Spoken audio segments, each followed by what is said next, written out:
Wagwan everybody, welcome back to Dania's Delight JA. Today I am making the all-time favorite banana bread. So watch me and see how me deal with my banana bread. To make my banana bread, I am using 3 ripe bananas. You want to ensure that your bananas are ripe enough. You want to ensure that it has freckles on it. If your banana don't speckle, do not use it. Because if your bananas don't speckle, that means it don't overripe. In Jamaica, we call these speckled bananas. These are overripe. If your bananas are not overripe, then you won't get that nice tasting ripe banana taste coming with your banana bread. This is why overripe bananas are ideal for making banana bread. I will also be using 1 cup of granulated sugar and 1.5 cup of all-purpose flour, 2 whole eggs, and these eggs are room temperature eggs. I have 1 stick of butter, and this is room temperature butter as well. 1/4 cup of milk, and that's regular milk. However, you can use any milk you like, and that's room temperature milk as well. I am also adding 1/4 cup of raisin and 1/4 cup of soaked oats. If you don't soak your oats, it will end up dry when you finish baking your banana bread. And for my spices, I am using a little cinnamon extract, and you can use cinnamon powder if that's what you have. And I am using a little vanilla. And in this container here, I have 1 teaspoon of nutmeg, 1/2 teaspoon of baking powder, 1/2 teaspoon of baking soda, and 1/2 teaspoon of salt. So we're going to start out by getting a large mixing bowl and add your peeled bananas to the mixing bowl, and just use a fork to mash them like this. Alright, so you just want to ensure you smash all your bananas. After I have mashed my bananas, to my bananas I am adding the 1 cup of granulated sugar, 2 room temperature eggs, 1 stick of butter, and then we will just work all of this in. You just continue to work this in until it's smooth. If you have an electric mixer, that would be ideal. If you don't, you just continue to use your fork until you get it smooth. So you just want to ensure that you get your liquid down to this consistency, and we will now set this aside and move on to the dry ingredients. So the next step is to work on our dry ingredients, which is my 1.5 cup of all-purpose flour.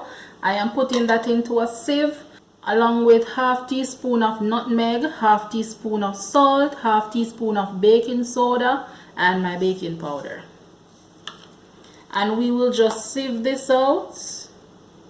I always sieve my dry ingredients whenever I am baking because it helps to make my dry ingredients a little more refined, and it also helps to combine them at the same time.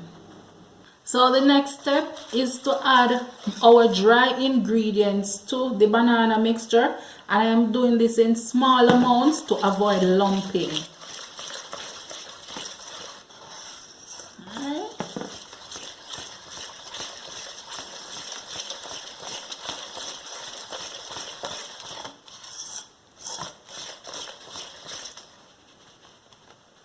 Okay, so after mixing in your dry ingredients with your banana, it should look like this, and this is the consistency you want.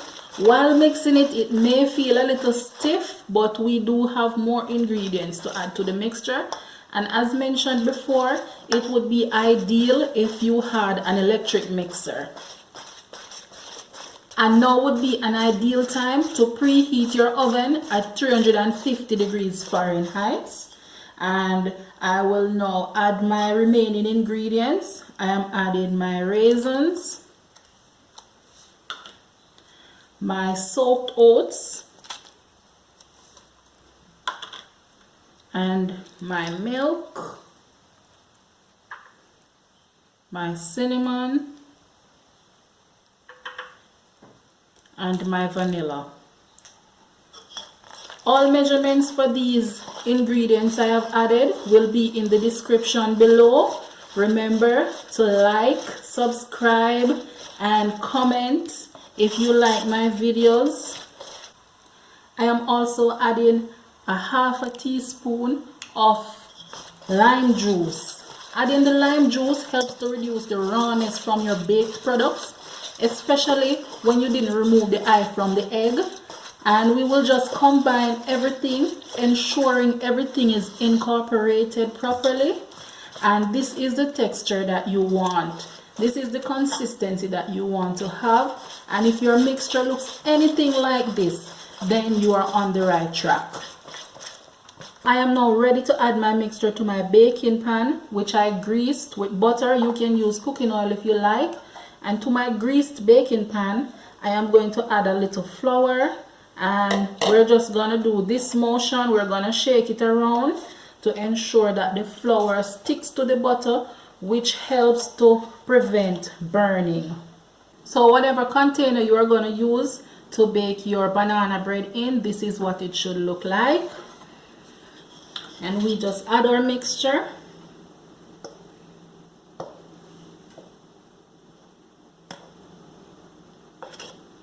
Okay, so I will now add this mixture to the oven and I will bake it at 350 degrees for 45 minutes, and then I will check on it to see if it needs a little more time, which could be another 15 minutes to 20 minutes. Look at it, people, my banana bread is ready. So now the next step is to just let it cool off before you remove it from the pan. You have to let it cool before you remove it from the pan, or else it's just gonna crumble. And there you have it, my viewers and subscribers. Soft, moist, flavorful, loaded with delicious goodness. The banana bread. This is one of the best ways to use overripe bananas. The full recipe for my banana bread will be in the description below, along with my Instagram link. Please remember to subscribe to my channel, tap on the notification bell, like, leave a comment and share. Thank you for watching, and I will see you next time.